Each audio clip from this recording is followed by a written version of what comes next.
Hey everyone, this is my gear unpacking and review from my recent 240-mile thru hike of the Ozark Trail. I decided to do it as an unpacking and review video all in one because I think there's some little tricks of the trade you learn in packing your pack and how to access things that I think make it cool to see how a pack's actually packed at the same time. But we'll go through all those things individually. We're going to start here with the clothes that I wore. I used the Ultra Lone Peak 4 shoes. I actually trained in these as well. They held up really well. The only time they ever started to develop any sort of separation or rips were when I got them wet and then started doing any sort of scrambling. But they held up really well. I see some videos and some reviews of them that they don't last that long, but they lasted really well for me. As far as my sock choices went, I went with the right socks. I hear a lot of things about people using socks with liners to avoid blisters. So I just went with the right socks and they worked for me. I did bring a pair of cheap sunglasses. I don't know why I did. I never wore them. They just ended up in my pack the entire time. But I guess I started with them. As far as the shirt goes, I just had like a breathable long sleeve workout shirt. The reason I chose a long sleeve shirt was because there was going to be some days when I was going to be in my rain jacket, and I don't like necessarily a rain jacket against your bare skin if it gets clammy or hot.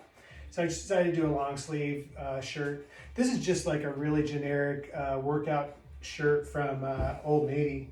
It's called Active, I believe. Again, it's in my gear list. As far as shorts go, I just have a pair of generic Target running shorts that I cut the liner out of. Again, they worked well the entire trip. The only thing I would have liked differently about these shorts I would do next time is I would have liked some shorts with some pockets, mainly for around camp. You know, when you're carrying stakes for setup and that kind of thing, it's kind of nice to have a set of pockets. I had some ex officio boxer briefs that I also started with. Those actually ended up in my sleep kit in the end. I didn't actually use these very long. I just felt like, you know, it was working better without them. That's it for the things that I wore on trail every morning. Okay, on to the backpack. I'm gonna do this kind of as a rotation and just unload things as we go. One thing to note here is all my gear has been taken out and washed and cleaned and repacked. So you can imagine the smell in this room is not near what it was when I got back from my trip. So this backpack includes a hip belt. Just, you know, as an experiment, I knew that there were some, you know, feral hogs out there. I got this little mini air horn off of Amazon. It's tiny, it's really light, less than 4 ounces with a holster. I never had to use it. I used it in the house one time, and it is so loud that I can't imagine it wouldn't scare off anything. I decided to take it just as if I needed it, have it to try. I had the Z-Packs add a hip belt onto this, and the hip belt, I really carried just a couple things in it. I would carry my snacks for my green belly meal in the morning to eat. I would carry my phone in here. I'm using the phone to record the video, but this is a good time to talk about this case. This is an OtterBox case. It's not the typical, you know, big bulky OtterBox waterproof one, but it is very durable and it glows in the dark. And I used this one time on trail. I was setting up at night and I lost my phone in some leaf litter. So my experience with glow-in-the-dark items is you take your headlamp or a spotlight, you shine it through an entire area, then you turn it off and you allow that phone case or that glow-in-the-dark item to soak up the light. And sure enough, it did work for me. I located the phone in the leaf litter because of this case, so that was kind of cool. Other than that, I carry a contacts case with ibuprofen in it and any other medicine I might need on the trail. On the front of my pack, I have a Justin's smart water bottle holder. My smart water bottle, I use the Izzy drinking tube straw hack. If you like that design, I like it because these water bottle holders, it's really hard when you're walking to get the bottle back in the holder. So for me, just to be able to reach my mouth over and take a drink worked really well. I carried a OD Buckshot speaker on my shoulder pack. The nice thing is this got a 24-hour battery life. I didn't really use it the first half of the hike, but when I did start using it, I was kind of like, Why haven't I been using this the whole time? It worked really well. It actually helped motivate me to get through some of those rainy days and long days. So I enjoyed it. It did work really well for me. It's just got a standard clips on the shoulder. I carried a hand sanitizer on my shoulder for the first part of this hike. I eventually switched it to the back of my pack, but in the future, I do not need a full bottle of hand sanitizer. I should have just had this down to like a quarter for the amount of it that I used it. I had a personal towel that I clipped onto this, and I'll show you what I did. This is actually like a badge holder for, work slide badges. So it's got a little retractable cord. And I thought, it'd be interesting to try, like if you're wiping your face, you don't have to like take your towel off. And a couple times you'll see in my vlog, I actually had to drape it over the back of my backpack while I was hiking because I was in an area where some hunters were being active early in the season. They weren't supposed to be there, so I did that. On this side, I carried my filtration system and water bottle, my second bottle. I generally kept my second bottle full of, this is my dirty water bottle, but I kept it full. And the reason I kept it on this side was it was opposite of my shoulder water bottle. So, in theory, it would offer a little bit of balance. I used a Sawyer Micro the entire time. Flow rates, it's acceptable. I had a pretty good technique of squeezing it between my knees to get it to go. The other little trick I learned is that when you're squeezing these and the bottle starts to collapse, unscrew the filter, let the bottle re-expand, and then screw the filter back on, because with a full bottle you get much better pressure out of it. So that was a little trick that I learned. Another thing that I took on this trip for the first time was the Evernew 2-liter bag. And this Evernew bag it mates well with the Sawyer filter, so it's basically the same as a smart water bottle. It has a zip top enclosure, which I liked because you can get a lot of water in there fast. And I actually trimmed it a little bit more to make the enclosure a little bigger so that I could actually get my hand in there to clean it later. It's got this really interesting little kind of straw with another piece of plastic down the middle. And that's designed so you can slide it on this fold and slide it all the way down until it seals the bag. So I used this on a couple section hikes beforehand, and it did work. It worked for me. But maybe because of the thru hike, maybe I did have a little less patience or what have you. I found this zipper top failing often when I put pressure on it and then squeezing it into the bottles. And then when this thing fails, the water ends up all over your feet. So it's kind of like the double slap in the face. Not only you've lost all the water you collected, but now your feet are all wet. But I'm going to consider that a fail for what I was using it for. Going to go to the other side of the pack where I kept my rain gear in the storage pocket on the side. I had a Six Moon Designs mini umbrella, and super light. Seemed like it worked good. I never used it. The reason I never used it was I found myself going through a lot of downed trees and a lot of bushwhacking, and even in the rain.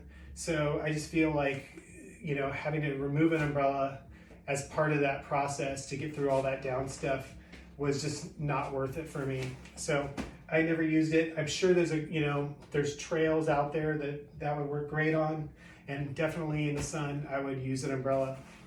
I also kept in this pocket my rain gear, which was my Outdoor Research helium jacket. Too much. And I also have this Amazon, this rain skirt that I got off of Amazon. Super simple, kind of just wraps around your waist with some Velcro. It worked really good for me in the rain. Wind, rain, not so much. It got a little cold, it would blow open. The other cool thing about this is these can double as an extra layer beneath your sleeping pad if you're using an air mattress to keep it from puncturing. I used it below my hammock to keep my gear dry at night. So I would just lay this out underneath my hammock and then put my backpack on top of it. I kept things organized on a daily basis in the same way. I put my tarp, my Z-Packs tarp, down the center. And then one side of my pack was my, we'll call them my daily cat hole parts, which I had some biodegradable wilderness wipes, Doo's a spade shovel, and then I had another plastic bag here with some Kleenex. So I kept those on one side, really easy to access. The other side of the tarp, I had a little bag, which was something I might need to use in the middle of the day, which is some Body Glide, Bliss Sticks, my Leatherman Micra tool, which has really sharp scissors, which is great for applying tape, and then my roll of blister tape. The reason I kept this all in its own little bag, a couple reasons. It was on the outside of the pack, so if it was raining, I didn't want it to get wet. But at night, I could just take this bag, just like this, and toss it in my food bag my bear bag that I was gonna hang for the night. Because Body Glide and Blistex are technically, have some good odor to bears apparently. So I needed to remember to put that in my bear bag at night. So it was easy to just have it all in one place. So I had my night setup, or my setup gear for my hammock at night. And so that consisted of my headlamp, my bag with my stakes, and my bag with my hammock straps. I use the Hummingbird hammock straps. I know some people say they're finicky. It took me a little while to get used to having to adjust them. Sometimes I adjusted them before I put them on this tree, but they are so light, so worth it. So, and another thing I did that was a little trick was I had my hammock straps attached to the bag that those come in, attached to my stake bag. And I did this after a couple days because one time I almost left my hammock straps on a tree when I was packing down camp. And I needed a way to be able to remind myself to get the hammock straps. So by keeping a bag for the hammock straps and attaching it to my stakes, every time I was taking my stakes out, I knew if this bag was empty that I would need to take my hammock straps off the tree. As far as stakes go, I used MSR stakes. I have one Amazon stake in here. I took one spare, but I didn't need it. Anyway, they worked great. Never had a problem with breaking or bending stakes. And then I also kept a spare cord, Dyneema cord for my hammock tarp, so that if one of the cords broke or I needed to extend one, I had an option there. As far as the hammock tarp goes itself, it's really a pretty standard setup. A couple things I did was I attached Dyneema cord to all the tie-out spots so that I didn't have to get cord out of a bag and attach it. So that was one little trick that I did. I also have some shock cord and some that I use to attach the doors to themselves, folded up, and you'll be able to see that from the trail videos that I shot. And then that makes it really easy if you need to close the doors in the middle of the night. You can just unsnap the little shock cord and go from there.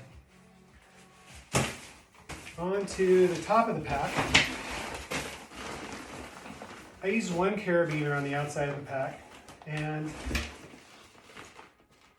it's kind of cool. It's a little titanium carabiner, but the interesting thing that I really like about it is it's got a striker on it.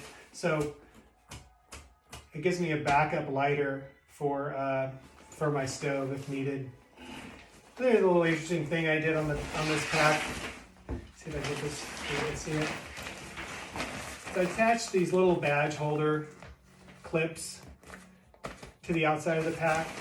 Those are really strong, and I found that if I'm drying clothes or I have to hang anything to dry, it's super easy just to clip it on there and not have to worry about trying to safety pin them on there or fish them on there. So on that, with that carabiner clip, I had my water crossing / camp shoes, and a tiny little sit pad that I cut out of another pad. Again, I didn't use this for the first half of the trip. Second half of the trip, I started using it more and more and liked it more and more. So I would definitely continue to use the sit pad. The camp shoes / water shoes, I did some research on Amazon. There's a couple things I really like about these compared to Crocs. The soles are much more aggressive. There's a lot of holes in there, so they drain really well and dry really fast. They're just a one-piece rubber shoe. They fit really well, and so they work well for me for both camp and water crossing shoes. I never had an issue with that. On to the inside of the pack. Thanks for watching part 1 of this video. Part 2 is available now. If you like what you see, feel free to like, comment, or follow, and we'll keep putting out the content.